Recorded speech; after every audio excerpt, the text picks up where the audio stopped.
Welcome to the channel. Today we'll be talking with Justin from Amps and Sound. And Justin, as well, obviously everyone should know who you are, but I'll let you jump in from there and we'll continue our conversation about Axpona. But before that, Well, so everybody, hey, I'm Justin from Amps and Sound.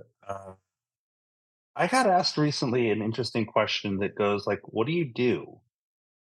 And at this point, I think the best way I tell people is I'm a professional pot stirrer. So I help people with mental health needs, and I help people with substance abuse needs. But I can't say that I can't make drug analogies to make my point. It's a little insensitive. But I like to stay cosmically busy. And so, on one hand, I do mental health full time for the state of California, and I help run a drug rehab, and I do private practice, and I work in the hospital. But to stay sane, I build things in the middle of the night like a Keebler elf, a very uh, large keeper. very rich Keebler elf, uh, which is me and my three assistant bakers produce all of Amps and Sounds wares, and we do about 150 amps a year. And now we do ah, 8 pairs of speakers a year about. That's impressive. The Your speakers are dope. That's like the downside about the speakers, though, is I have to make them. I'm the guy making them 100%. So they're more involved. They're more physical labor for me. but they're like proper works of art though, man. Like because I have one of your sets, as Mhm. I'm not sure people know, but like so, and that's like you keep asking me, don't ever sell those. And I'm like, oh, dude, those aren't going anywhere. But like those, yeah, those are my favorite speakers, bar none. As of, I mean, every time I go anywhere to like any audio shop or that kind of thing, it's like, you know what I mean? Like, it's hard to walk away from those and be like, oh yeah, these are better, or like and then the polish that you do on them, like the way you build the cabinets, the paintwork, everything is just. I love that you do the bolts too. The bolts are like, Well, so that kind of came about like for even for the fasteners for the amplifiers. They go up in size until I stop breaking things, and then it's the right size. Um, and when you're tuning a speaker and you are opening a cabinet multiple times because you're trying to get a final tune, screws lose their tension over some period of time. Bolts don't. Bigger bolts don't break. and they just Smaller look bolts nicer. used to. Yep. All. I mean, that's there's a cheaper place to get hardware, but the hardware I get it from is a place called McMaster Car. And McMaster-Carr has turned buying bolts into the equivalent of like a crack dealer. Like you can buy hundreds of dollars of bolts in like 45 seconds. It is Sorry, it I just is imagine you go with somebody in there like, oh man, you seen that bolt at Mastercard? no, so like download their app. As a point of fact, I'll give you like 20 bucks, I'll reimburse you, but like download their don't spit. We're talking about that. Gotta swallow. Dr. Pepper everywhere. Oh damn it, When you know Justin. the joke hit right. No, but like download the app called McMaster Car and Mhm. like decide you're going to buy like I don't know a Hubble outlet for your wall Okay. or some bolts, right? And look at how like after the first one you'll pre-program with like your ship to address and all this stuff. You can go from picking the item out in the search field to fully transacting in like less than 20 seconds. Oh dang. Right. Like they make that like Just stupid fast. well, you got to It get is that. You got to get that itch. You got to, people want their bolts, man. They want it now. I mean, actually, if you like talk to car builders, they'll tell you like McMaster-Carr is sometimes twice, if not 3 times more expensive, but everybody uses them because they're absolutely the fastest shipping. Oh well, And they have everything in stock. well, and well, there's your reason. Like it's the supply and demand factor, right? So high demand, high supply. They can. You're paying for a service as much as you are for the materials, right? Well, I mean, like, why do we use Grubhub or Amazon? Like, how much? Like, Amazon is like Let's cut it. Amazon's had do damage. Yeah, let's Yes, want that now. Yeah, I just did that yesterday. I was like, oh, I need a new SD because I'm getting ready for a trip, and I was like, oh, I need a new SD card or for like a backup, and I was like, I should just order it. And it was like literally, I woke up this morning and it was already at my front door. I needed new webcam to because I'm doing like telehealth, Mhm. and like the one I had works okay, but like the color was a little off. Mhm. The one I got didn't have didn't have a tripod mount, and then I bought a Mhm. tripod mount with a big gooseneck. Oh, yeah. So they got me for a new camera and a gooseneck tripod mount. What people use that little screen right below as you scroll down to go buy, there's that little part that says, "People usually buy this with this," and it's like, "Would you like to add all 3?" Yes. What? Why, yes. Yes, that does sound like a plan, yeah. But, like, the ability to literally buy hundreds of dollars of things in, like, 20, 30 seconds. Not even thinking, just, like, spur of the moment, yeah. Well, So those speakers will have, like, hundreds of dollars of bolts in them, is the yeah, thing, because like, all the woofers and the back panel, everything's actually fastened with the same size, um, it's a quarter inch diameter, 20 pitch on the thread, mhm. and so the whole thing, the woofers are put in with quarter inch 20s, everything's bolted with quarter 20s. Yeah, I Um, mean, it's a work of art. I mean, well, okay, well, go to Justin's website and go look at any of his pictures of his amps. And if you look at the inside, the nakedness, the nude photos, not safe for work, but and that will tell you how pristine and nice the inside of the speaker is. It's bananas. Like it's the same philosophy, I'm assuming, that Justin you yep. have with. So I mean, it's just everything is like in its place. Everything is perfectly like aligned. It's just Well, fantastic. like, no wire should go more than, like, 4 inches without hitting another support. Everything's pinned. Mhm. You Yeah, can I mean, remove the drivers without removing the wire loom. dude, Yeah. it's a serious piece of work, man. Like it's Mhm. beautiful, man. And what's that called? The not it's like it's the art of not minimalism, but I mean it is minimalist, but like the art of like industry art, like it's like a or there's an artistry to it. It's pretty if you're into that kind of which I do. I always like one of my favorite things in the world is like when they have like demo amps or demo products, they have like the clear see-through where you can see the Mhm. internals. And it's like if they're done well, like you know, it just I think it's like an art and beautiful thing. I almost prefer that a lot of times. But anyways, we're getting off track a little bit, uh, as we do. Um, Yep. but wanted to do some general catch up with you. We kind of were discussing your upcoming stuff. You're going to Axpona. I'm just gonna do a quick like overview of what we were going to talk about, and then we'll obviously diverge and we For sure. we'll probably go ADHD on a bunch of this stuff. But general audio catch up, which we kind of already started. Then we're going to talk about some Axpona stuff down the road, maybe some new products, what your that kind of thing. But also not just your stuff, but like other things that you're interested in and whatnot. So Well, one of the things I think, like, we like to talk about and riff about is, like, things that we are interested in as audiophiles, mhm, right? Or as hi-fi enthusiasts. yeah. And, I make a lot of gear, and I make a lot of gear that, like, answers my own questions, but, like, I love good gear, good design, and I love things that have intangibles. And so, like, we always talk about that. So, like, I have 3 interesting examples. Only one of them is for me. One it's like a, something blues, something borrowed, something old. Something heavy, and something heavier. Yeah.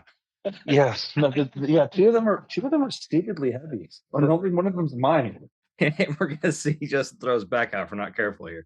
But yeah, like I think that's I agree. Like I think the intangibles, especially, is something that a lot of people miss out on, or not miss out on, but don't talk about enough. Like Mhm. the soul, I always call it the soul of a thing, or like the art of a thing, that kind of deal. But those are what will grab me. It's kind of like God, it's a bad analogy, but like you don't know what you like until you see it. You know what I mean? Like, Mhm. so for instance, like if you were, there's an analogy for it, but I don't want to get like canceled. But like for girls or boys, right? You go to a bar, the first thing you see is if you're attracted or not. Men, we don't play with boys. This is not Nambla. I'm trying to be PC, just but like you're gonna see someone and you're gonna think they're attractive. There's a tangible, intangible thing there. And it might not necessarily be because of their full beauty, it might be their character, like just how they're interacting with others. You're gonna have this like you're gonna be drawn to certain people and not to others, right? And that can Mhm. be for making friends, making connections. But that's my what I'm trying to get at, and that's the piece that you can't really put a finger on because it's unique to each individual as well, right? So but that I get heavily with my gear. Like, there's something very special about going to, like, if anyone that's been to Can Jam, they sit down at your table and they can like sit in front of this giant red October, or like, and be able to like turn the knob and feel the heat off of it, and the visuals and the feel. There's something there that when you put it all together, it's just like, you know. No, for sure. And I mean, I think that like you and I both have some interesting ideas of stuff that's new to us that maybe it's not new, like maybe other people haven't found before. Mhm. And let's share it, you know? Yeah. I mean, nothing really crazy with me, but actually here, like, um, I've been Wait, getting into. wait, do you not have the iconic yet? Hmm? The icon? Mm-mm. Iconic? You don't Iconic. have his new Uh-uh. Zach's, Nah, he's you been know, the super return of the busy, icon? man. No, he's been super busy, man. So I just Dude, have. I don't. I was like this close last night to buying.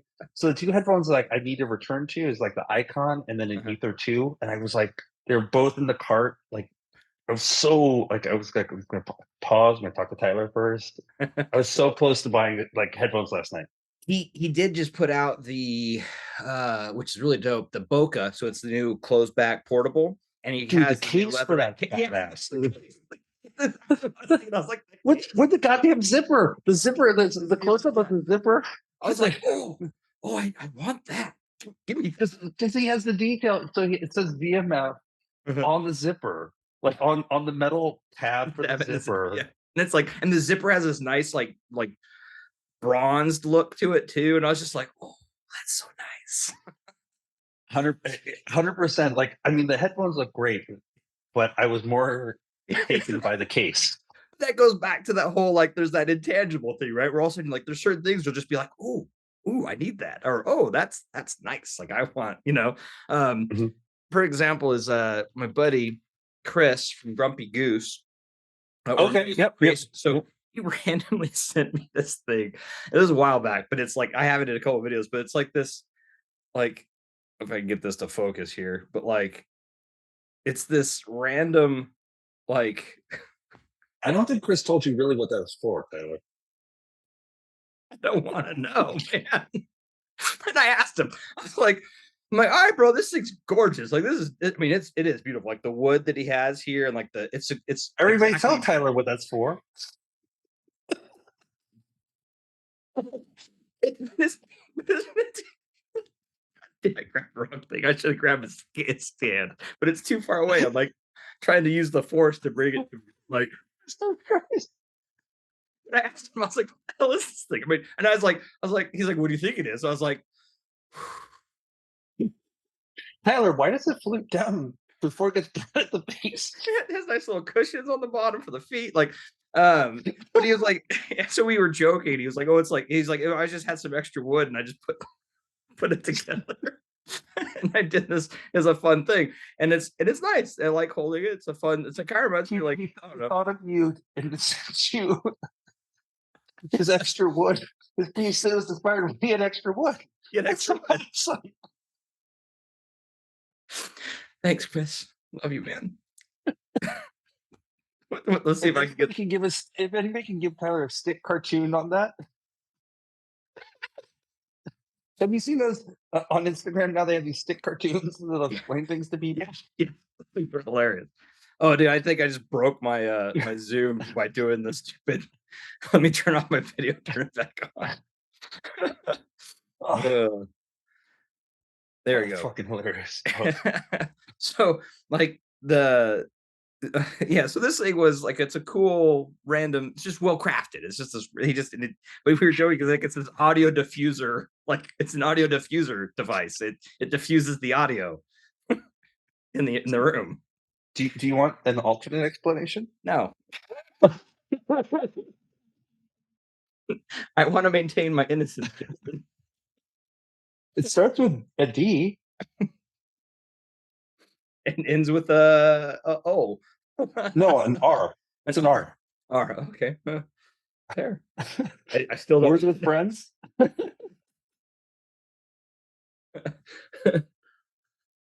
In the comments, tell Tyler your thoughts. beautiful piece of wood, man. It's All right. yeah. Once again, like I said, we're gonna go off track probably, but but that's the intangible, right? Like I also have another buddy. So he does like the puck strap. He did my Mhm, case for the you can kind of see it back there. It's the whammy case. And has the mhm. wood. And I got a couple of his headphone stands too, which are in my photos recently. And those things are another beautiful thing. And like the difference between his and Chris's stands are they're both very well made, but like Chris, I mean, Chris is on like another level of like because his are all hand like carved, hand like Paul, you know what I mean? Like not that the midwinter ones are not that as well, but like there's just another level up, you know what I mean? Like they're both fantastic, but the effort that Chris puts into his headphone stands is just Let me see your whammy case. I didn't see how it came out. oh yeah, one second. Excuse the sweatpants because I'm being sweaty. That's awesome. The sweatpants actually make it better. Unplug this thing. I've The actually been listening to it, so Do you have Crocs on? Please tell me you have Crocs. Do your Crocs have lights in the top? You didn't hear me. ugh, Oh, that is actually that's really beautiful. That yeah. I want that. Can I have it? So the No, I'd be like no, legitimate. it That's was beautiful. expensive. It's very beautiful. It's so and like he hand milled or didn't hand mill, but he did all the milling Uh on huh. the on all this stuff, and he actually I asked him to put a little purple LED in that, so it actually changes color too. So there's like a ring of LEDs. So as you turn the dial, it will change color depending on how loud it gets. And then I had on the back, you can actually have it be a preamp, so you can switch from headphone to preamp mode. So and it's just a whammy build, and the case is just unique. So So long ago, though, as an aside, I built a pre based off of super simple pre. So it's right out of the NEC op amp manual. So anybody who wants to look up super simple pre, mhm. look it up. Super good, very good sounding to build, very easy to build. But what I did with the volume pod is I got an old. There's a company called Genrad, right? General Radio, and they used to build a lot of really important equipment used in audio and industrial applications. When they had these big Bakelite knobs, huge Bakelite knobs, Dude, knobs are the way. and your video's frozen again. But There you go.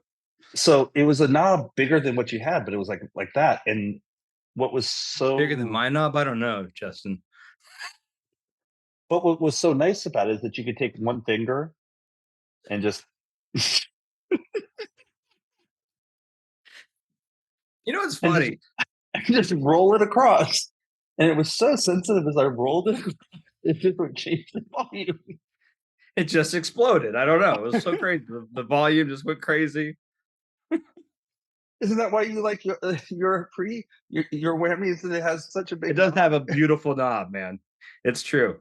I can't really speak on it, but he actually built this knob for my other buddy, and it's an actual like, and it's a metal. Well, it's hilarious, but um, yeah, like there's like I mean, but that's what I'm saying. Like that's so cool. Like craftsmen, right? Like there's crafts people that can just make some just amazing things that are I was gonna say though, real quick, though, don't you find that like having that huge ass knob actually makes like micro adjustments while you're playing music? so much better. You just kind of like Yeah, you want to use it because it's just ever so very gentle movements actually yeah. move it. Or you can do like, wah, but even then, like it's so smooth and yeah, like it's yeah, fantastic. I'm, Those kinds of things actually matter. Like they're things that I'm just gonna sit here like the rest of the show, and we're just gonna. you should have a you could do a whole like OnlyFans be No, sitting there with a knob and just no, when you were actually doing it, you had a different look. Your expression was slightly more centered. yeah. You're in the moment. Uh, the new amp from the crazy amp builder guys. It was at Can Jam, New York. The one that's like the half mannequin. The Yeah, yeah. That was inspired. yeah, inspired. Yes. Actually, you know what's funny is I've always loved their first one, which was the skull. Uh-huh. I want one of those so bad because it's so. I mean, I love skull. Well, yeah, yeah. I like skull things, but like, um, yeah, that thing is dope. But it's impossible to get, and it's stupid expensive. Well, next Well, year. so I'll tell you. So back to audio catch up. I'll just start us off so Mhm. we actually everybody. Not that I don't want you to hear the first 34 minutes of us talking, but You're not obviously, making a whole separate video. Justin and I talk poo. Yay! and you know what's funny? There's no alcohol involved No, yet. I'm drinking Dr. Pepper and water, man. Like I Crystal Light, nice tea. zero Dr. Pepper zero. So gotta watch that girlish figure. Oh, you know that I lost I 72 know. pounds. I didn't know it, man. You look fantastic. Believe Lies. um, No, I mean I'll share with anybody who wants to know. It's intermittent fasting, Atkins diet, Ozempic, mhm. and sometimes a medicine called Qsimia, which is like a toned down version of phentermine plus topiramate. Yeah. If you ever need to know pharmacokinetics, me and pharmacokinetics like know each other. Like, let me talk to you about meds. Fair. Fair. Yeah, I mean, like, yeah, man, it's crazy. Because I saw you at CanJam SoCal. And that was the first time I'd Mm, seen you since you'd lost the majority of the weight. And I was like, holy smokes, man, you look fantastic. Um, thanks. Yeah, like, it's still keeping it off. I've been able to keep it off, which is a good thing. yeah, so that's the biggest one, man. Is for me, like, I'm horrible at diet. Like, I have god awful diets, but I work out like 5 days a week, and I do intermittent fasting. So, but I eat like crap. But it's catching up because you can't outwork out a bad diet. So, Well, I mean that's what. So Andy Regan, did you see Andy Dan Clark? Andy. mhm.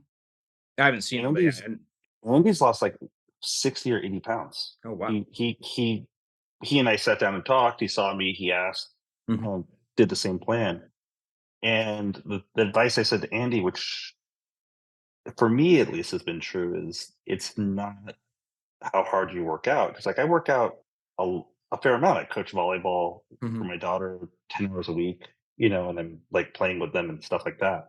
It's for me like 95% of it is what you put in your mouth. It's true. Um, and so like you have to eat less and eat less often. Mhm. And that's, I have medicine that helps me with that, but that's It's the a real truth. thing. That's a real thing, Well, I went man. from 307 to 234. That's not bad, man. That's real Yeah. good. So, all right. So the audio nonsense. Let's talk audio nonsense for a second, guys. So, long story short, Axpona is coming, Mhm. and we're going to talk about a whole bunch of cool things that have nothing to do with me. But I hadn't realized just how much stuff I had been building that I've been sort of holding off and sharing. So I'm going to highlight a few of them. Um, and then we're going to talk about a whole bunch of cool stuff. But like, probably the biggest thing is I need a name for a new amp. The new amp is either needs to be called like Enterprise, Death Star, Some Red sci-fi stuff. October, Red October XL. Oh, If we're going for boats or nautical, because so I have a speaker coming out called the Kraken, ooh, nice. and I have a speaker coming out called Sasquatch. Both in Um, my wheelhouse. I like this. 18-inch woofers. Ooh, So I can't use Kraken, I can't use Sasquatch, okay. right? So those are taken, unfortunately. But essentially, here's what happened: is that um, I've used a same transformer winder for almost 20 years at this point, Mhm. and he's been retired for a while, but he still winds for me occasionally, and he designs all of my intellectual property. And so um, I don't. I wanted to have a final generation of output transformers designed by him because you never know. This is COVID. Zach and I's collaboration during COVID wore his hands out. Mhm. Got tired and told me he's done or would be done.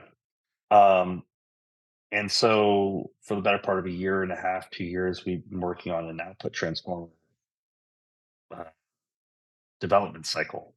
Okay. And so the Red October and the Nautilus use very similar output transformers in the same size. There's a one or two internal differences in the impedance, but they are essentially 20-watt output transformers for amps that put out 8 watts, 8 to Mhm. 10 watts. You know, Nautiluses can do more than I let people know that they can do. You should find that for yourself. Lick your fingers and stand in water while you do it. Um,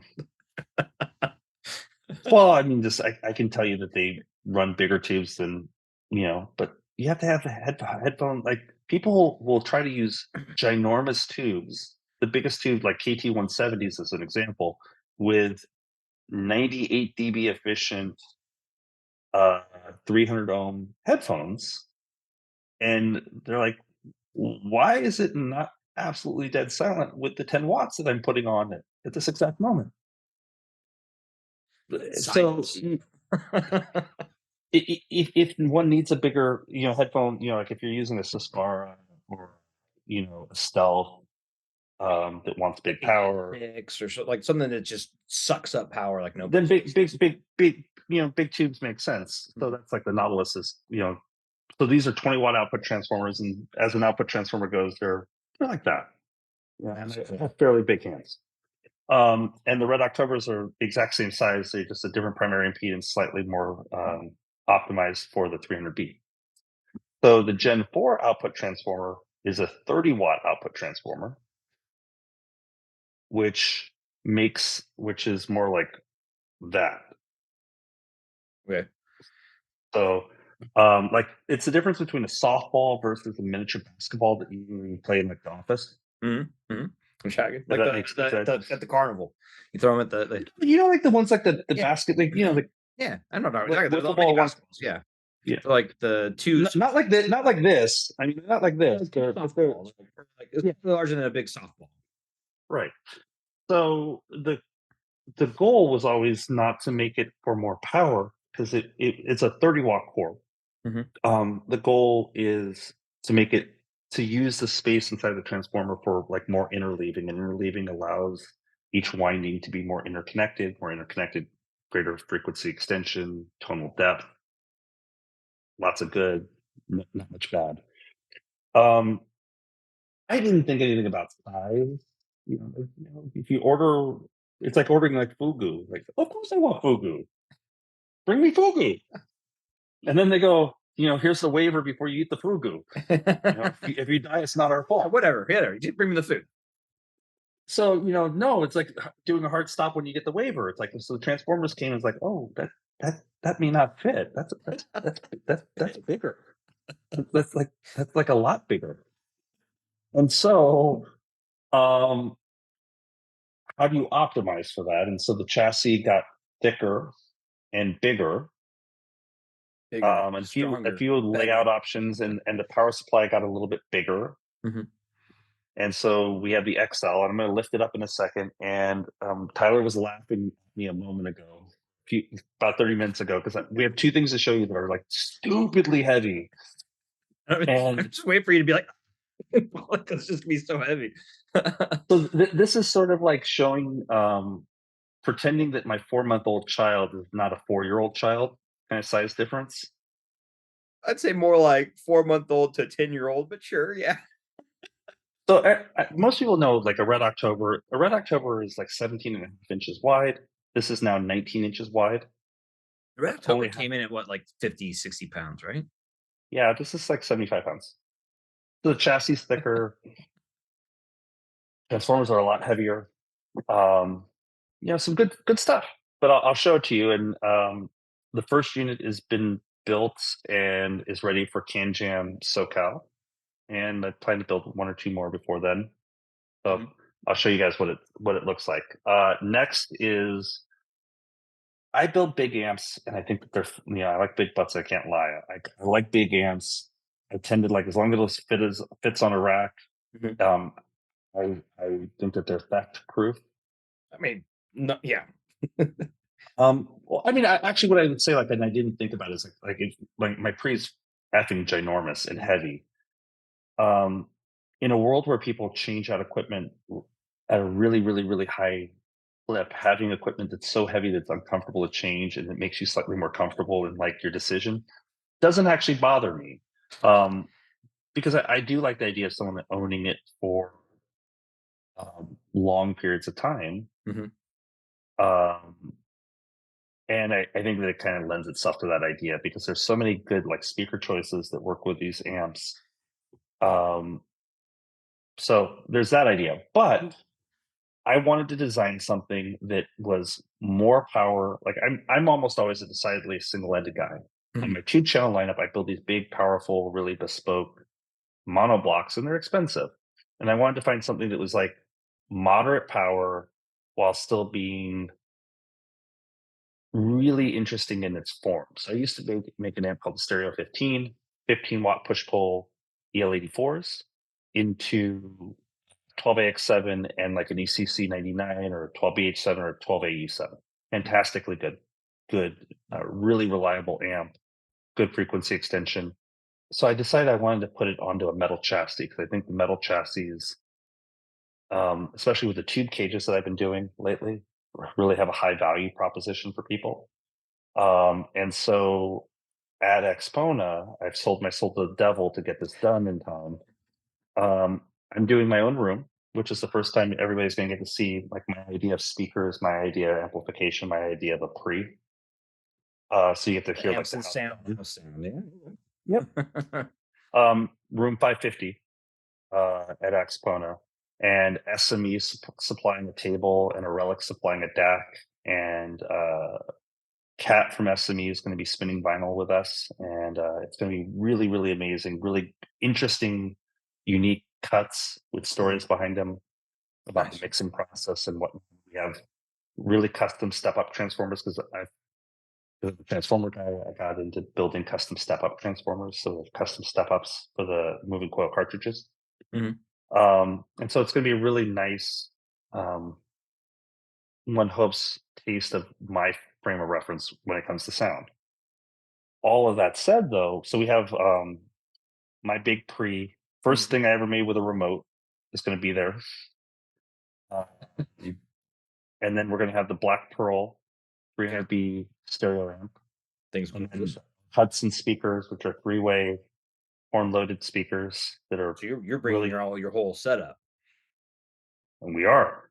Um, but I have a chiquito. I have a little niña um, coming called the Stereo 15, and Stereo 15 is only 14 inches wide, 10 inches deep, and 6 inches tall.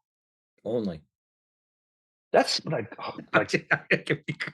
Yeah, that yeah. compared to the XL, you Yeah, can almost get like three of them in the size of an XL. XL, yeah. No, no, So that's a good size. I was just giving you credit. price is a little work in progress because we're still building up the metal to understand it better, but it's at powder coating. Mhm. It's going to be in this fantastic custom orange I had them make for me, orange and Nice, black, so it's going to look like a pumpkin. nice. But I will linking this back to everybody. So my spirit animal when it comes to audio is an amp called the Dynaco ST-35. Mhm. My Stereo 15 is my modern take on the Dynaco ST-35. So the Dynaco ST-35 was called the poor man's Macintosh 275. Okay, So, if somebody was working class and couldn't afford a Mac 275, they could always afford a Dynaco ST-35. And so I have it here. I actually there's a company called Dynakit Parts, mhm, and they sell kits to build these 100% new parts that will look exactly like the original. Um, they're almost always out of stock, so you have to email them and like get on list, or you can gotcha, buy one used on eBay for like between $350 and $1,000, depending on like degree of restoration. gotcha. I love it because if you guys have ever seen like a 1950s bread box for a loaf of bread, Yeah, mhm. the ST-35 is basically looks like a bread box. So this is the ST-35. Oh, nice. That is pretty dope I looking. mean, I like that with the cage and stuff, yeah. That's nice. Right, and it's two EL84s and a 12 WD7, which is kind of unusual too. Mhm. But if you guys can see, it's got transformers in there, Oh, yeah. a cage. It's got no modern ergonomics. So if you see, it's got screw down connectors for the speakers, total pain in Mhm. the ass. It's got a power switch that's on the cord, right? And then it's Gotta got go the with the times. RCA's in the front. Well, this goes back to like 1950s. I was gonna say, yeah, the times. You have to go with the times.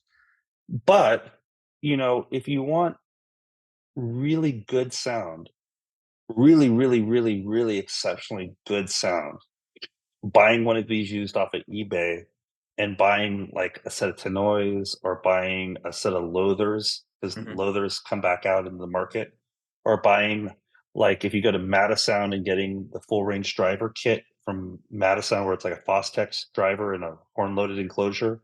Mhm. They make these kits that like stacked MDF, and they like glue it all together, and it makes a horn loaded cabinet. It's actually pretty complicated, and they give you the driver. It's like $500 for a 6-inch Fostech in a Driver, yeah. complicated cabinet. And that's some magic right there. This is like real, real, real accessible magic. And I know that like there's always a lot of talking about like hi-fi is super expensive. Not everybody can afford it. No one understands. I think I said it, but didn't say it. But no one understands um, how to make things accessible. Mhm. This is something that people are still using 50 years later. And if you want to hear like what real good sound will sound like, and it's not going to be um, audiophile sound, it's going to be hi-fi sound. Mhm. So it's What's the difference? not for perception, but for enjoyment. Mhm. This is something that's incredibly hard to beat. Super compelling, super reliable, and uses power tubes. You could retube this thing all day long for $100 in total. Not bad. So this is my spirit animal when designing things. There you go. So that well, there Uh, you go. There's some of the ideas behind the house sound of amps and sound then, right? Some to some level. for sure. So I'm going to have a static display in my space of my version of the Dynaco ST-35, and then like my entry level pre to Okay. show people because the pre is also pretty small. It's like 8 inches wide, Hmm. and to kind of give people just an idea. And having a removable tube cage that you can actually like, no one can, kids won't get their fingers burned, or cats won't jump on it. Yeah, so I'm excited by both of those ideas, bringing a black pearl for public consumption, and then showing our newest amp that won't even have a price yet. It'll just sort of like, this is what we just got done. Literally, I had to pay quadruple the price for metal to get it done in time. Oh, geez, Louise. Well, it's going back to what you were talking about a little bit before about some ideas for like naming conventions. You said bigger, better, stronger. And the first thing I thought of mine was that 80s show, the $1 Million Man. Hi, little love. What are you doing? I'm on a phone call video. Go on. Wait, everybody should pay attention. Tyler's got a Ninja Turtle in the corner. I just noticed the Ninja Turtle. Yeah, it's bigger than my daughter. Is that Donatello? That's Leonardo. Leonardo. Okay. A little bit taller. All right, love. Thank you, honey. I love you. Can you don't you shut that off. Shut the door. I love you. Mm.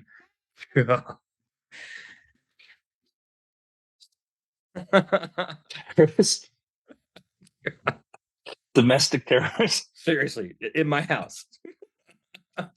Uh, but So I'll show you guys what the red. So I need a name for this amp. mhm, That's the XL. So right now we're calling it like the October XL or the Red October XL. Um, it's what steroids do to when steroids go wrong. What was the version of the Hulk that like took steroids and he like got all like I can't remember. gray Hulk? Abomination or Gray Hulk? Gray Hulk. Yeah, Yeah, Abomination. Yes, yeah. Because Abomination was his arch villain, but it was because when he got radiated, he was like he got massive. Yeah. yeah. All right, so let's see if I can pick it up without losing something like a disc. I was gonna say this thing's there. Oof. Yeah, look at that So beast. if you guys see, this is Yes, I'm struggling a little while I do it. Well, yeah, it's 75 pounds, man. It's a giant kettlebell. That thing's massive. Let's not So if drop you it see, before like, the this is exponent. like, so hopefully you guys see sort of proportions. Mhm. And Justin's not a little guy, like, at all. And so I was gonna say, like, it's you brought up that one thing where it's like the solidity,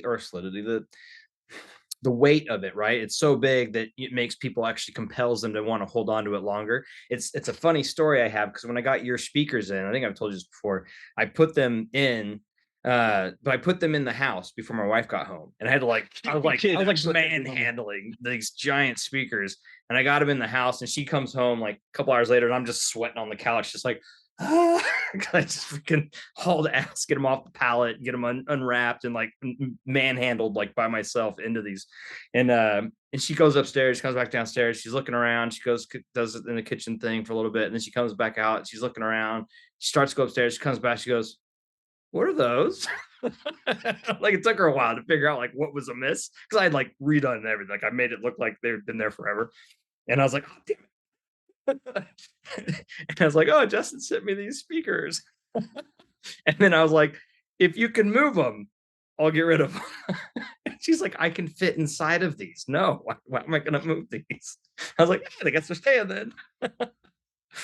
So I've gotten better with my. I mean, I think I'm good with my packing, but like what Tyler got was it looked like I could send cocaine from Nicaragua. Yeah, the foam, the styrofoam with like the silver shit. Yeah. Right. So you use the styrofoam polyethylene foam around the Mhm, speakers so that nothing gets embossed into the lacquer, mhm, and then it gets foam around it, and then you use uh, stretch wrap mhm, to tighten it and tighten it and tighten it so it closes on itself. And then you put other layers around it, and then you put like come along straps so it doesn't teeter, mhm, and then you put more wrap around it to make it tighter again. So it looks like a ball, like a rubber band ball. mhm. Yeah, it was a beast, man. By the way, if anybody ever wants to do this as a party favor, have you guys ever seen where they take rubber bands and they put it around a watermelon? Oh yeah, and then just the explosion.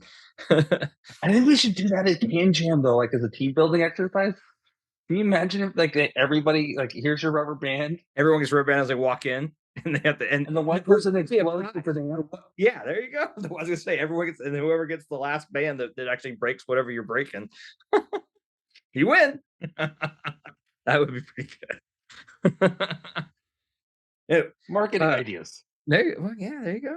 That's actually a good one. That'd be a fun interactive for like the whole like thing too.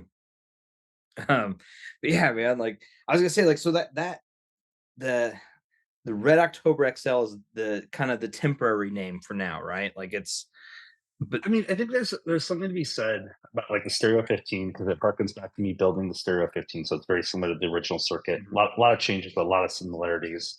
The Red October XL, it really is very much like a Red October, but with the investment of transformers, mhm, really putting in our very best transformers that exist at this point.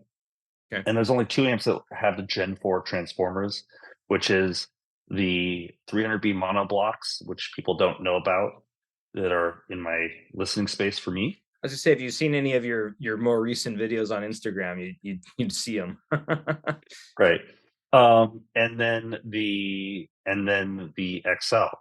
And so these are the only two things that the latest, greatest generation of Transformers. And I, being a guy who believes Transformers make a difference, have invested in them. Mhm. They are so much more expensive though. And they weigh so much more, but like neither here nor there. All right. So that was one thing. So I wanted to talk about DAC. That's So good. I've had the I have opportunity. my little list of what we're talking points I was about to say. Well, so I'll tell you guys, like I was supposed to have a Garrard 301 because SME, who owns Garrard, was going to for Axpona. Production is a little backed up, so I'm not getting a Garrard 301. I've always appreciated the 301 and 401 and the Thorns TD 124, and then to a lesser degree the Lincos. But the 301 is essentially like a blender motor. It's an AC motor, Mhm. and the only way it defines speed is with a pulley. And the way you change speed, there's two ways you change speed. You move the pulley up or down till it hits a notch, right? And then it's got a magnet, what they call an eddy brake, which basically like has a plate on the shaft of the motor, and they apply electrical current to slow to the brake to actually physically like put more resistance against the motor to push through. Oh, I didn't get to the deck yet. But so the Oh. punchline of all of this was that the Garrard 301s are really something pretty special that I've been messing with because they're really mechanical. Mhm. That said, I've had really nice DACs as of late, like really, really, really stupid nice DACs. And my Garrard sounded better. Now I've taken sort of a step back and gone, well, how do I do this different that feels more authentic to me? The shit Yigi is still like the standard setter for like a thinking man's choice for a DAC, in my opinion. Mhm. 100% is like the shit Yigi is a wonderful choice for lots of people. And that but I Gotcha. agree. Like, I think the Yigi is, like, in game for most people, you know? It is like I dig it because it reminds me of a company called Proceed, Mhm. which came from a company called Madrigal Labs. Look it up. Lots of cool stuff about them. And people will still use Proceed DACs, just like people still use Denon and Sony CD players from like 1980s and 1990s that weighed like 40 pounds. They were like huge because like their DAC modules are like people are coming back into flavor of using the PlayStation ones. Mhm. Actually, those things were badass, the PlayStation 1s for, like, their what they had in them, Mhm. like, they're pretty ridiculous. That's People are actually hot rodding interesting. them again. Making 'em, like, pure, like, CD player DAC, like, that's Yeah. crazy. Yeah, they did have a because that's what they did with the PlayStation 1. They put all their technology for CD players into it. That's right, I Yep. remember that. Yeah, that's crazy. But so the two DACs I've really been, turned on about is one, R2R DACs that are with a tube output stage because who doesn't like tubes? So the standard bearer for that is like Audio Note. Audio Note's been doing that for 25 years, 20 years. That's spun off a whole separate line of very similar with different levels of execution thinking, which is like SW1X, Audio Note Kit. There are a few others that are using non-oversampling DACs or R2R DACs and tube output stages. I think they're all like really interesting, good ideas. So somehow I got linked back to looking at Audio Note Kit. Audio Note Kit used to be really popular in like the 90s, 2000s. They just got on Instagram like 8 months ago or something. And so I think somehow they just got back them. They got on my feed because of it. And they used to do like full on tube kits for tube amps and for tube DACs. And they're a really well regarded company. And it reminded me of a different DAC company. It reminded me of Audio Notes, but it was really accessible. And Mhm. so the audio, I bought two of their DACs. They're coming. I'm waiting to have them come in. The one I bought was the Audio Note Kit 1.1, Yep. and then I bought a 4.1. Oh. See, I have the 1.1 pulled up on my, little notes Mhm.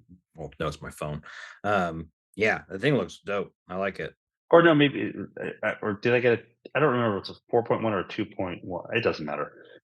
I can tell you the major differences in my mind, but the DAC module between like least expensive to most expensive is actually still the same DAC. Oh, wow. So it's just you're getting different parts to get the level up. Like Different power supply, mhm. uh, tube output stage, or I'm sorry, transformer output stage versus not transformer output stage, Okay. right? Those are like the two major differences. So they still use transformers for what they call their IVR conversion, Okay. but I think those transformers are still the same transformers for from least expensive to most expensive. So the DAC module and the voltage converting transformers are the same. The main differences are like output stage and power supply. Okay. And the 1.1 I'm going to be taking to CanJam SoCal, and it's a total hot rod of a DAC, and it's reasonably small. Yeah, it doesn't look You like know, that. It's like a huge thing. It looks nice. The inside looks really clean too. $1,200. Yeah, it's not bad. Arch Which work. I mean, It's I know that like that's a hard like everybody's got different economics, and so we have like two different choices to look at. Like, I mean, Mhm. Tyler will tell you, I'm giving you two solid, very different ideas that are Yeah, both cool. yeah.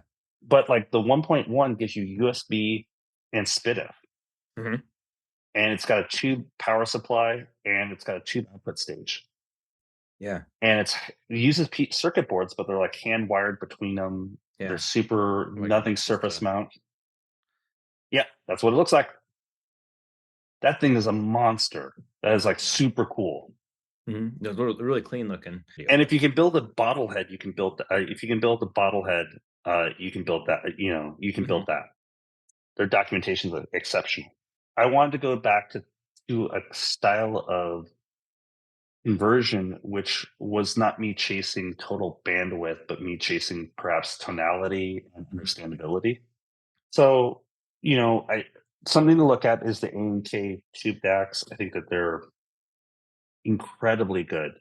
And if you're heard of Bifrost and love the Bifrost and want to know if you should get a Yigi, or you have a Bifrost but want something different, going to a tube R to R, it's not just R to R, but it's a tube R to R, Mhm. is a wonderful pivot point, and it's a completely different direction, and it's not where the mainstream is. So the other choice, though, like totally like left field choice, is the Ooh. Mhm. WIIM Pro. So like Mhm. if you guys all know like the Blue Sound, and I think that the Blue Sound, I own one. They're great DACs. What I like about the Blue Sound nodes is it has a linear power supply, and it's got Ethernet in, and RCA's takes SPDIF into, and it does a really good job. And I mean, the reason why you want SPDIF in is so that you take your TV and you bleed your audio off of your TV using SPDIF, because HDMI won't do it, and that way you don't need a surround sound receiver, right? Yeah, and I'm sorry, I'm reading the WIM Pro Plus is I think what it was, but like I mean, you can see it on top of that amp. There's that little black box, and it's yeah. Guys, wait, Oh here yeah, we there go. you go. Yeah, he's got it right there. Saying, yeah, it's like an Apple TV. It looks like an Apple TV. Right, but here's what's super cool: Ethernet in, Bluetooth, Wi-Fi in, and RCA's in, so you can actually use it and buy like an inexpensive project debut turntable and hook up a turntable. And it's got a subwoofer out, if I remember. Yeah, it's got subwoofer out, two opticals in, but like Ethernet in, and so it can use Spotify, it can use Tidal, Apple Music, AirPlay natively, like the newest AirPlay natively as well. $179, Yeah, I think if you go for like the top of the line one, it's like 220, 250, 220, yeah, 220, I think. And then for like right? the Pro, not the Pro Plus, it's like 200. And then for like the baseline one, it's yeah, like 170, 160. Whether you want to call this your primary DAC or not, it's got crazy good signal to noise ratio. You can like ASR folks kind of like look at it, and like think about like how it measures. But it's got a really, really good app on your phone. And so you can like sit in your listening position, have the TV put to SPDIF, put the DAC on SPDIF mode, and it will measure the time delay in audio, like giving you a test signal, and it will adjust the time delay That's cool. so that the lips and the sound are synced. Which is nice. Because that is a problem with a lot It's of the got like high-end. multi-band EQ and all this other stuff, but like it's a This Rune is endpoint for there you 180 go. bucks. And yeah, and like at the end of the day, like right there, it's basically everything in the kitchen sink for this small little do-all. Right. And I mean, I built Raspberry Pis that did less than this and cost more. And I mean, nothing wrong with it. I'm just, this. So like when I'm breaking an amp in, I have one of these, and Mhm. I have it connect to my house's Wi-Fi, hook up to my Rune server, and then I just pipe music to it while the amps are breaking in. And then forget about it. No, don't worry about it. Right, because it just will keep on playing. Obviously, this doesn't answer the question of like tonality, right? Mhm. But it gives me a really reliable entry point. and it's got the ESS DAC in it, which is like because the Mhm. AKM had that factory fire, so the AKM's been having a hard time getting stock up to be in most of the new products. So here's I want to touch on that real quick because I'm not a big ESS fan, and it's not Mhm. because ESS chips are bad. It's because a lot of times to get them to work to my personal preferences, you have to put more effort into dialing in the DAC chip itself to make a sound. But if you just like so from my understanding, if you just plop the DAC chip in it, the house sound of ESS is a little bit on it leans a little bit on the brighter side, or it leans more For sure. towards like high detail, high bright, like not brightness, but like yeah, brightness. It's brighter, leans Well, I don't. I mean, I can only speak to my limited understanding, so I mhm, can give you a little bit of market understanding. ESS will send you a dev kit for a fixed amount of money. When you sign up for their dev program, they will actually like give their internal programmers time with you as a company to work on the filters mhm, or on the use of different aspects of the chip. Depending on how lazy or cheap you are in your development, because if they implement it, you don't have to use it. And you may mhm, decide, like, hey, this doesn't make sense for our consumer, or this will poach customers from a different product that we're trying to focus on, yeah, or I don't want to spend extra on the license, maybe, mhm, or I need to do this versus that internally, and I can't do this decision because it's too expensive, or we're lazy and cheap and we rebrand shit because we buy it from platform companies rather than develop it ourselves.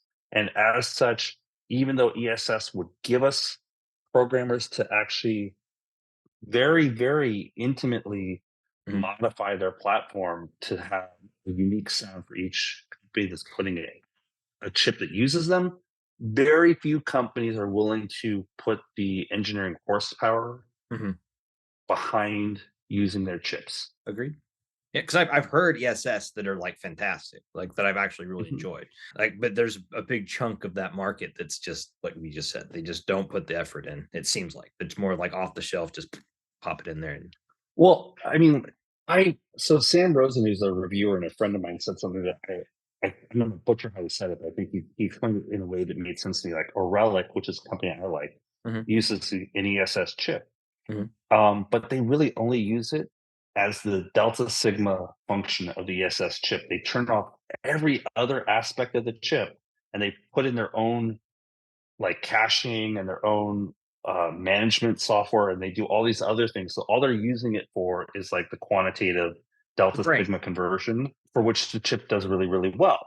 Mhm, And that's how a relic gets like their house sound, is by turning everything off, but like the one thing that they want in the chip. Other companies are like the ESSs are like little microprocessor, like yeah, it's like buying an they're beasts. NVIDIA AI card. Yeah, It can they're do a beasts. lot. Yeah, I could do a lot. Like it can do sort of magic conversion internally before you even knew it did conversion. It can do, but Yeah, you have to know what you're doing, yes, and you have to like have bought the dev kit, understood the dev kit, hired people that understood the dev kit, and then worked within the dev kit system and felt like you were going to get a return on that. yeah. Um, That is that too, right? Like you have to get your worth out of all that R&D and that kind of stuff, right? I'm not a DAC maker. That's why I think the R to Rs are pretty whiz bang and super cool. Agreed. Say, But I will say, like, this is an yeah. incredibly like the Blue Note sound was revolutionary Mhm. 5 years ago, 3 years, 4 years ago, Well, right? And this is all the the things it would evolution of do. this is a competition evolution of that. Yes, less clunky UI, less Mhm. clunky software, faster software, more updated ecosystem. Like if you guys had a needed speaker amp, Wim makes like a $300 version of this with a volume pod on it where it goes Ethernet in, because all these things in on the back in, Mhm. and a set of speaker binding posts. Oh, it's used Class D? Is it like a Class D thing? Yeah. You might think about doing a review on the Wims because Yeah, it's 'cause an I it's thought an my amazing system, F's back there, yeah. right? Ethernet in, and you're done. Ethernet's the bane of my existence here in this house, man. But, like, so I'm running this giant cable from, like, all through my house to get Ethernet into this room. It's like I have, like, That 100 feet of cable, Ethernet cable that I'm running. I don't know if I can get this to show, but, like, I'm just running big ass Ethernet. Cat 7. Cat That looks like some Cat 7 Cat 7. cable. Mhm. big thick cable just running through the house. That's my bane for like testing that stuff. But I'll do it, and I'll to get the testing on it. But and also just I don't have like I've realized like I have like a lot of FLAC files. I have a lot of stuff, but I always end up just using Cobuzz, which is weird. But that works for the WIM because you can just plug Cobuzz right in. Good to go. So actually, I think it does MQA too now. Didn't MQA die? Isn't that dying? Got resurrected. Oh, that sucks. No, I mean, look, it does some things interestingly. Like, that's I'm being a jerk. does it sound better? Does it sound good? I like Let's it just was say purple that on the iFi stuff. It'd be turned purple. A little dot would turn purple when it was doing MQA. well, I mean, like, what's crazy though is like, we've gone to shows and guys will show up with like a terabyte or 2 terabytes, strapped like a DAP. And the DAP is like a phablet. Can I plug this in? You're like, what is that? No, I'm not even knocking it. And then they'll have like a Ray Samuels amp Mhm. for doing amplification. It's like, dude, you have the most portable, full separate system I've ever seen. With like, and they have all the special cable. Yeah, dude, I saw a dude that had that in his backpack. I remember one of the can jams I went to, and there's this kid. He was rocking this backpack, and he's like, the backpack was obviously loaded because it was like just, and he was just like straining, like walking through the can jam, and he pulls out like not SR1As, but the other ones, the ones that went on your head and had the flaps. I mean, it wasn't the SR1As, but it was the. Anyway, he pulls those out, and he has this portable amp in his backpack with this cable for these like stupid hard to drive. He's just like rocking. You're like, oh, that's happening right now. But yeah, I mean, that right? but people do that. That's the thing. And more power to him. There's also that meme on the internet, that one dude with the mohawk, and he's got that what you just described, like the massive, and he's rocking grados. Well, so there's we both know that there's a guy. His name is escaping me. So if anybody messages me, but there's a guy in like the Inland Empire in Southern California that's doing kind of ripping off of like the OHA speakers, but he does what his specialty seems to be is that he does custom ear cups for grottos, and he like builds fully custom grottos for people. I know what you're talking about. He has like the cool wood, special woods, and Oh, yeah. Like giving very serious consideration building a pack because you can actually order like different grottos to slam into them. Oh, you're speaking my buddy Jay's language. He's a grotto fiend. They're a thing. Like they're a real thing. Sure, I hit. Oh, guys, I want to tell you. So a few different little like sort of budget audiophile things. So the Dynaco definitely is like the amp of choice in my opinion. The Audio Note DAC totally, or the Audio Note Kit DAC at $1,200 for a tube R2R DAC. Yeah, that's the like Pro. Those two for the Pro. Bananas, yeah, price wise. Tyler will show it to you guys, or Tyler will like link it. But there's this company called Tokyo Soundproof Vibration Controlled Turntable Mat. If you get on eBay, they're like $60, $70. If you buy it somewhere else, they're like $300 for this mat. So here's the thing: like if you know how most platters are essentially bells, bell shaped, and you whack it real good, you put this platter on it, and you whack it even harder, and it does nothing. It absorbs dampening 100%. Like this goes, and then you put the mat on it and just completely deadens the sound. And so, if you have a turntable with a metal platter, it's the right answer. It's the one. Will make your backgrounds infinitely quieter and less clicks and pops. Anything out of Japan, usually when it comes, especially the turntables, is like next level. The other audio, because we're going to scale up an idea in just a second. Antek, I used to build preamps from these chassis from a company called Antek. And Antek got it in there. They had a fire at one point, and their manufacturing facilities, they stopped making chassis as much, but they always sold also Torio power transformers. They were really well known for this. Antek sells a power conditioner pre-wired even. Or maybe it's not pre-wired, but they tell you where to put the wires. I mean, like they set you up to do this correctly, right? For $250, you get an 8 amp power transformer or 8 amp power conditioner. An 8 amp power conditioner is enough power conditioning for almost anybody's system. $250. So if you think like any $1,000 conditioner, maybe even as much as $2,000 conditioner, this 1 kV Antek balanced power conditioner, I'll explain what that is in a second, for $250 is stupid good. You get that on eBay. So balance power, basically you take 120 volts in on the hot, the transformer splits it into two 60-volt rails, and then when it goes back to the receptacle, both now the neutral and are carrying power. And so when it hits the plug or hits the inlet to the power device, it goes back together again, cancels out all sorts of noise, makes all sorts of tube amps quieter, makes almost all equipment quieter, all the good, none the bad. $250. It's not bad. That's like not bad. It's like stupid good. And then there's a thing called a common mode filter. Mhm. So if you search common mode filters, so like you can buy a power conditioner. The cheapest, best power conditioner you can buy yourself is the Emotiva EC2. Maybe? That thing's massive too, isn't it? Well, it's like a long strip, but you don't want the one with six. You don't want the one with six outlets. The one with six outlets has like surge suppression and some caps.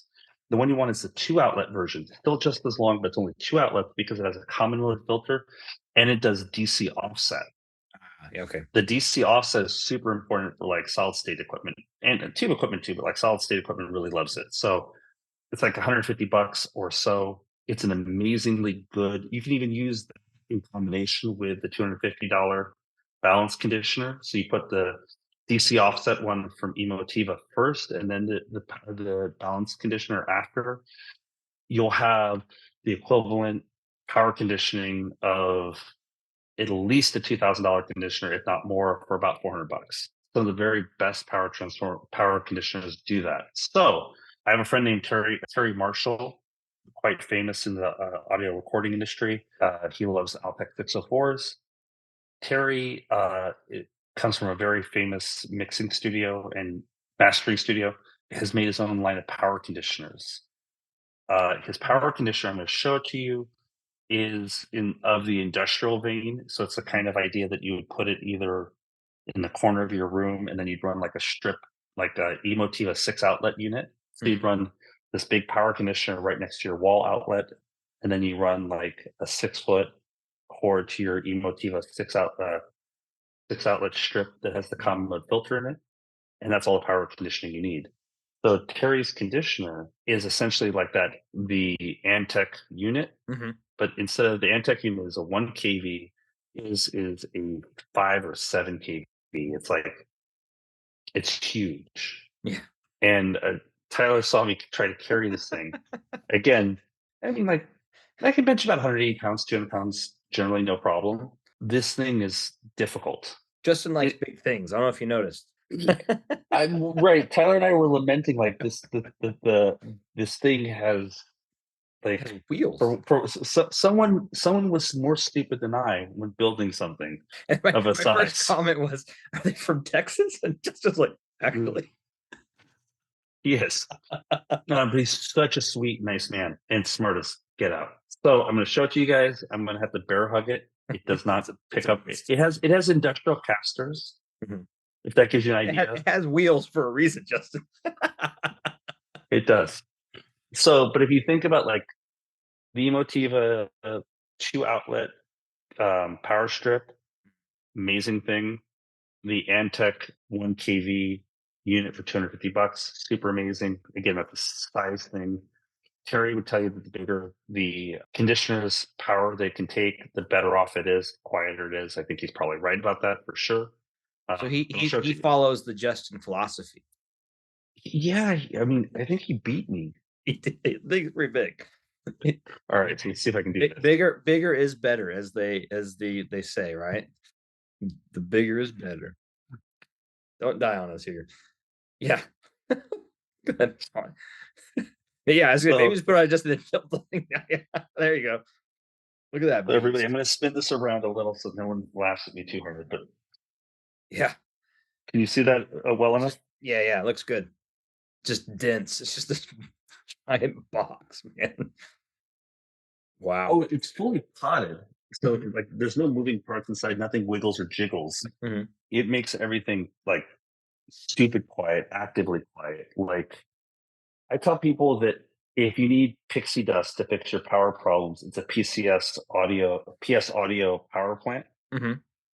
because it's the only thing that it's the only place I know where fairy dust exists. This might be like number 2. This is sort of like this is like special water, the healing. So you know, like The water of life. you know where PS Audio is the pixie dust that like Snow White and Enchantment Yeah, for power conditioning. yeah. This is like the water from the Water Boy that when she restores them with the water from the Himalayas or something. Yeah, that's an exact term. That's yeah. Oh my god, dude!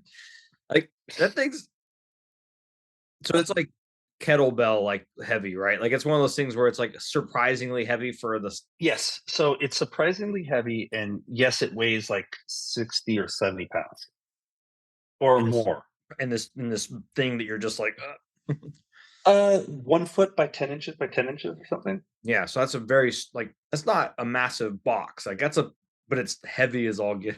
Yeah, kettlebell So levels. it came in like this, looked like medical supplies, but it had come along straps around the top of it and encased in foam. So it couldn't be like, couldn't undo Rip out of itself. the box. Yeah. The only other thing I was going to mention to you guys, because I kind of wanted just to end it on a high note, was aside from look, I hope everybody will come to Axpona. If you Mhm. don't come to Axpona, I hope you'll come to Canjam SoCal. It's always fun to see people. It's fun to be part of the community. I found the coolest rack. In fact, I'll show you guys this rack because now you can see the Red October compared to like my personal or the Red XL. the XL versus my personal. But I found this company called Butcher Block Acoustics at Axpona, Okay. and they make these fantastic racks that are made by Amish. Can't beat the Amish, man. You can't. No, you can't. So, you know, these are the kinds of fun things that you'll see at Axpona. You know, you never know what you're going to see. Yeah, and there's so many rooms too. $100,000 cheap amp. That's right. Jesus Christ. And the crazy speakers. Let's see if I can do this. All right. Oh wow. So that's a Red October, and Mhm. this is the. Let's see if I can do this. Sorry if I'm not doing this well enough. Oh, you're good. You guys see the rack? Yep, looks good. I love that rack. That's It's a a nice cool rack. rack. The fact So that it's that's the holding all those amps that and I know how much all those weigh. So it's yeah. like that's impressive. So that's a Red October. Mhm. That's the XL. Yeah, that's a beast. Yeah, a little different. So I was gonna have us end on a high note of just like some music. So I got one album for you, man, and I was hoping you were gonna give me one album. You want to go first or me? I grew Actually got up. a bunch of albums, but there's one in particular I've been Oh, really that's super cool. You have to have links to them so I can buy them. I'm a huge Bruce Springsteen fan, and he did a. You're frozen again, I think. nope, nope, I'm Oh good. no, you just I was stand just still. very still. My ninja Um, training kicked in. so I grew up listening to Pete Seeger and a lot of like folk music, like Mm. because that's the time of my parents. So it was like Motown and like folk. Oh yeah. That was kind of my Like staples. bluegrass, that kind of stuff. Yeah. So I grew up listening to Pete Seeger, and I found out that Bruce Springsteen covered Pete Seeger. And Justin's mind went. I mean, I think I've heard the album like more than 20 times at this point. So it's been on just No, it's okay. yeah. No, I was getting it. That's usually that means you've been just digging the hell out of it. Well, so there's a track, Old Dan Tucker, Mhm. and you should listen to it. Like Old Dan Tucker is a great track. Okay, yeah, I have it on my phone. I have it because you linked it, so I have it on my phone. I'll be listen to it. Yeah. So that's my like, you know, because I always like sort of things that you can find a story from, like that there's Mhm. some interesting pull to them. Agreed. All right. So what's yours? Well, I found this guy. Michael Jackson beat it. it's so it's this guy L Michaels Affair or sorry yeah Affair, and so he does like covers, but they're like very so this is Wu Tang right into the Hmm. 37 chambers, so Wu Tang thing. There's no singing. It's all like he like converts it into like jazz funk blues. Oh, that's dope. Yeah, dude, it's so banana. He has a ton of albums. I actually ordered like two other albums of his, and like it's just good. Like it's just really good, like jazz, like funk, bluesy music, right? So I've been really digging on not and I liked it so much that I ended up buying a couple of the albums on vinyl because and so if something about me is I think you did this recently too, where it's like I only buy vinyl if it's highly recommended, one, or mostly if I can listen to the whole album and then that's what I'll try and buy. So, like, I have a couple albums I'll probably end up getting rid of because I only have a couple tracks on them that I like, and so I'm trying to keep my album collection, on vinyl at least, to the stuff that I actually wanna listen to, and so that's, and I all of it's just so good with this one, but yeah. I'm sort of like a one shelf rule. I used to have like a one shelf, and then I'd have like a magazine stand, like Mhm. those old foldable Yeah, magazine yeah. stand. So the foldable magazine stand would hold like 20 albums, and that's like the stuff I'm like playing like on heavy rotation or like newly discovered. But for it to be on the shelf, because my shelf holds like 150 records, maybe Mhm. 200, somewhere like that, I have to play it. If I Yeah, don't play it, it gets given away. yeah. Because I do something that's super sacrilegious. People really hate me for this. They actually like people hate this idea. Is I remove the inner sleeve and the all the album art, the lyrics and stuff out of it. I throw it away. And I put in and I get like a MoFi polyethylene sleeve, like the plastic sleeve. I Because do the MoFi stuff too. the paper ones break down. Yeah, I do the MoFi sleeves as well, yeah. Right. So my records are meant to be played. I don't need the goddamn lyrics. I keep all that stuff And because this 'cause I'm a weirdo that collects stuff, but yeah. No, most people do. I get it. This is why people like aren't happy with me about this decision. You're But lowering the value of your records, man. you're right, I am. They have zero value other than to me. It's also fair. They're your albums at the end of the day. But I give them like if I don't play them, things will get given away. Yeah, that's fair. That's kind of where I'm at right now, where I'm just kind of I really have like focusing. Cause I remember I used to have a bunch of them, a bunch of albums back in the day, and I remember just getting rid of them, like just not even think because I wasn't like way into audiophile back then. It was more just I listened to music, right? It wasn't a thing. And then God, I want to say like 3 or 4 years ago, I started getting back into vinyl, and that's when I was like, okay, and I started just really focusing in. I think I'm only at like maybe like just like 50 or 60 albums at this point. So I'm with you though, man. Like I think if I because I mostly listen off streaming stuff or my FLAC files. So it's for me to put an album on my record player, it's like I'm dedicating to that time and I want it to be something I actually want to listen to. So makes Yep. sense.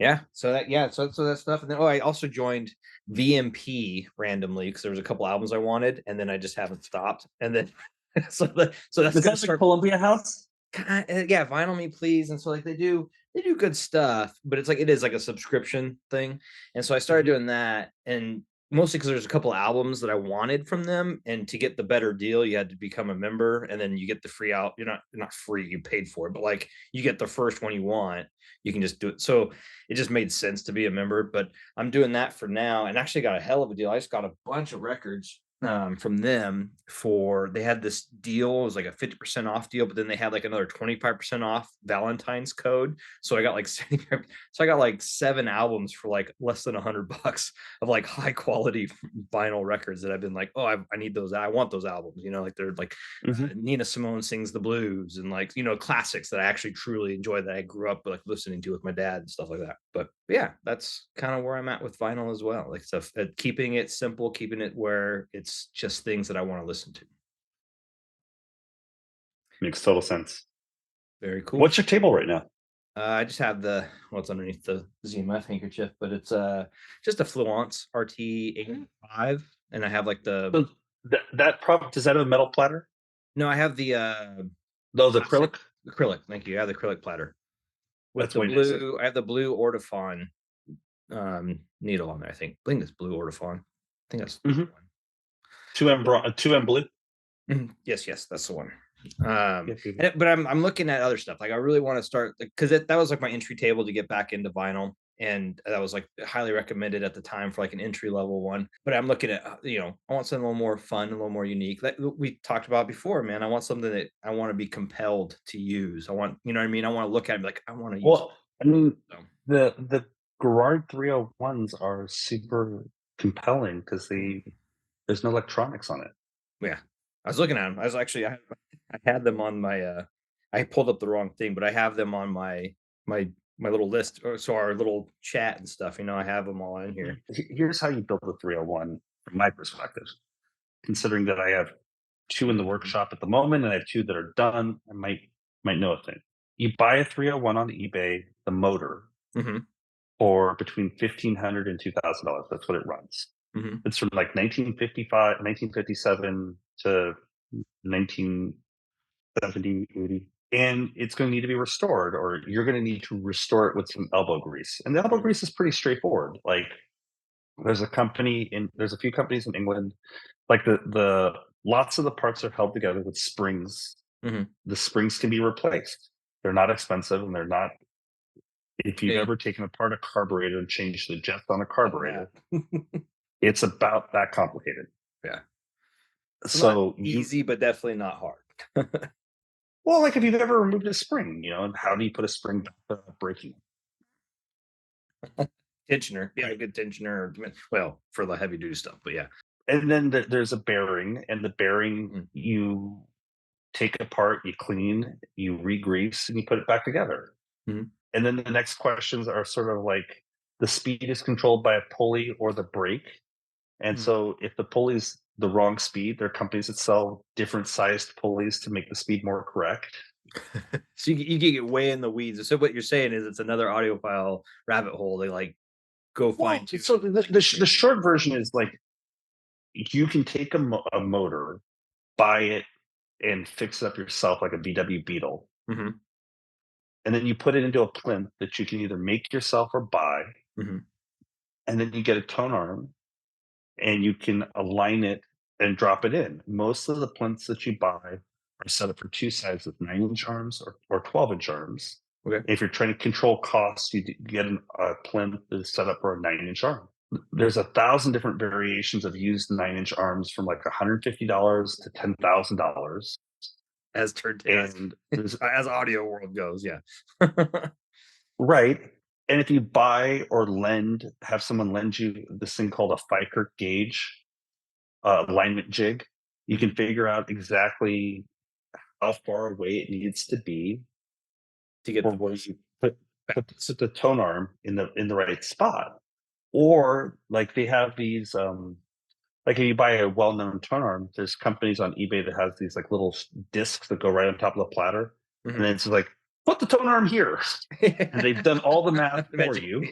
So one of the 301s I built and restored came with a brand new Gelco, and the Gelco came with like a ruler, Mhm. and it had an empty hole on one side for a pin, like Okay. a safety pin on one side, and it had a hole where the spindle goes. And the way you knew where to put the tone arm Would you put is that you put a hole where the spindle goes on the spindle, Uh-huh. on the Yeah. center of the platter, Mhm. and where the safety pin hole goes, you put a safety pin right through it, and that sets the distance, the pivot, spindle distance correctly. Really? Wow. Yeah, And that's that's the center hole for where the tone arm goes. and then Then it's lined up. done. So I mean, this is a DIY thing, but like either look, SME is an amazing company Mhm. that builds amazing turntables, Yeah. and they are worth every red cent that they charge for what they do. The 301 from SME is going to be $37,000 with an SME with the SME arm on it. And it's going to be completely amazing. Mhm. If you can't afford that but want to have a taste of it, Mhm. buying the component parts, like maybe you can't afford all of what I've just said because like, hey Justin, that's $3,000 to $5,000 worth of parts. Mhm.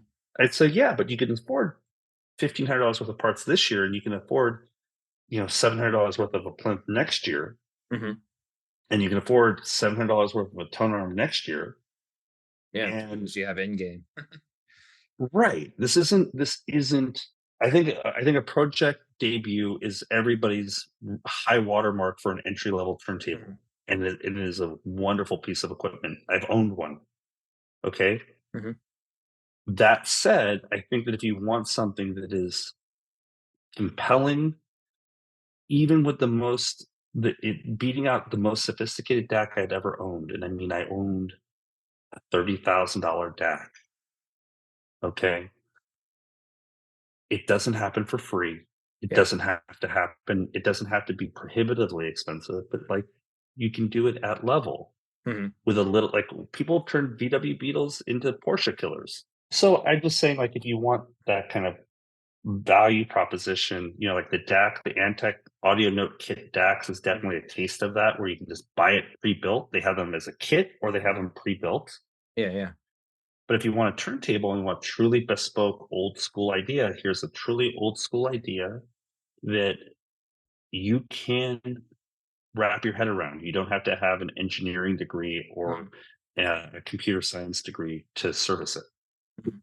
Yeah, you just kinda have to get the right parts, get the right things, If you've ever laid tile, if you've ever built a cabinet, Yeah. you can do this. That's most things. I mean, I have the bottlehead crack right down there. Like I've done that. Like, that sucked. I'm not the best at soldering. Like I get frustrated easy, and it's not that I can't do it. I get frustrated easy. So that's my problem. And then I'm like, and then I'll just let it sit for a year until I get back to it. But yeah, like if I can build that, like anybody can build these things. You know what I mean? 100%. And there's a lot of value in doing it and a lot of pride of ownership. And I Yeah. think so much of what many of us are missing as an intangible is that pride of ownership. You were talking about it before. I don't know if we were talking about it in the video, but like there's a thing where people just want to cycle gear, or like there's no, not loyalty, that's not right, but like there is some of that. Like you have like the back in the day there was like the NES versus Sega or Xbox versus PlayStation. There's like there's this pride and ownership of a thing where I think it's weird that a lot of people have lost that aspect of it for the audio. It seems like not entirely, but like there's definitely less. I don't want to say loyalty because that's not the right word, but like but that's kind of where I'm going with it, right? Like there's, I'm a big ZMF guy. Like I wear it on my sleeve. There's not that as much anymore, I've noticed. Like everyone's just it's more about the gear cycle than it is about actually just sitting and enjoying your what you Mhm. listen, So and I wonder if that's like a humble brag thing, Like there's that bit of humble brag. Oh yeah, I got this thing now. Oh, I got this, or you have to keep up with the Joneses, or I don't know. Well, I'm I mean, I'll tell you, like, I want to fiddle fart with shit too. Mhm, Um, but like my core stuff, I'm trying to fiddle less, mhm. and maybe I need to find other things to distract myself with, you know. But there's also a lot of honor in having something that is more enduring. But that's part of it though, right? Like that maybe that's the part. Maybe it's because this other stuff hasn't been that enduring to people. Like they don't feel that it is enduring. And so that's where you get the pieces that are the amps and sound type stuff. Sorry, I have so I'm usually when they're up here yelling, it usually means it's time to go.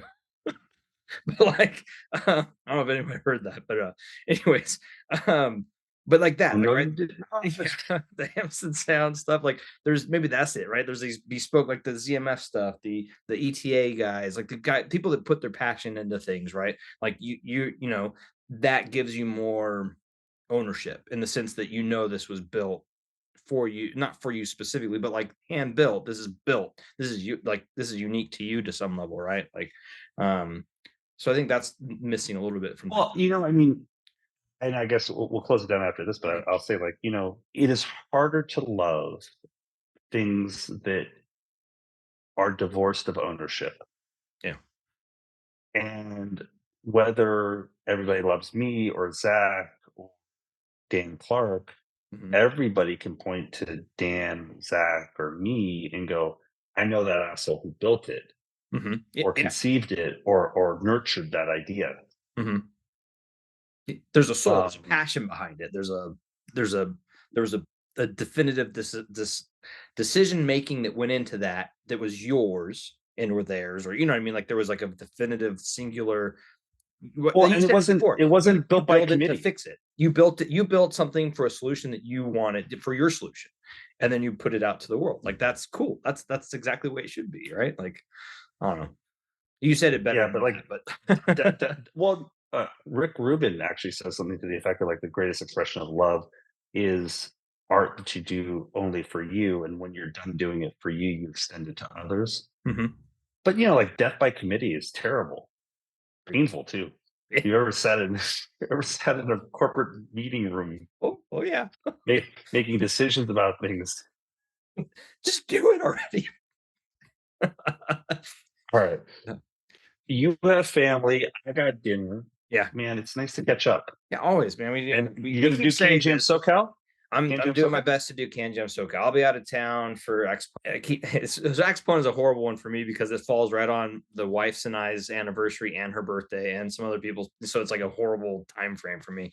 But as far as like trying to go someplace, but SoCal, I'm gonna start putting the bug, and the wife's here to let her know I'm wanting to go again this year. So yeah, I'm planning on going to Tyler, SoCal. you have this beautiful elbow space right here next to my Johnny Walker, but you have this beautiful elbow space that might have ZMF in big letters. That's a hard one, man. The elbow is the reason it's blank, but I mean, yeah, see it's No, they have new cream. They have new numbing creams. no, oh no, not because it hurts, but just because it's like it's hard to take ink. But yeah, that's fair. I fill it in. I mean, I'll fill it in. No, we should I talk got my about like hands too, man. I got my hands. I can start working on my hands. no, can't do the hands. Can't do the Little hands. next action. Dude, I'm old. I'm retired. I can do what I want, man. No one gives a rat's ass about my. Only live once. All right, But Justin, everybody, we always should have a beautiful poll. thing. Put it to Zach about Branding. elbows. The ZMF brand. Fair enough. But yeah, man, we'll have to do this again. We keep saying like, oh, we need to do these chats more. And I know this one's not a live stream. It was kind of intentional, so we can kind of flesh this out a little bit. And I wanted to play with it more. But yeah, maybe we'll do some more down the road. And we keep saying it, but it's life. Well, we got one or two people that are missing that we need to bother because I'm telling you that your golden goose paperweight, we should send it to Marcello. I think he has one. He might have one. I bet he might. Maybe he has one. I think he did get one. Maybe too. only the special people get the golden goose paperweight. You feel more centered? It's an acoustic amplifier. Only when properly inserted. Placed.